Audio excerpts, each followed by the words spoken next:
So let's get started. First things first, you need to launch your Shein app and then you log into your account. Now, in order to view your orders, you have to select the Me section and you will see My Orders.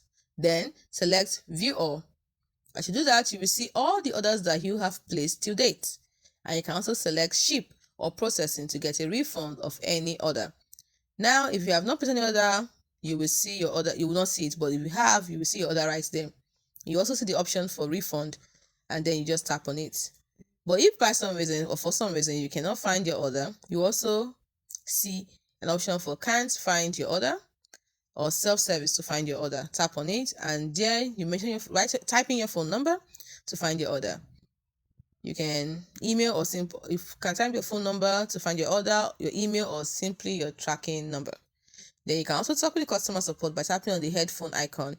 If you have your tracking order with you, you may just go ahead and type it in there and ask for help.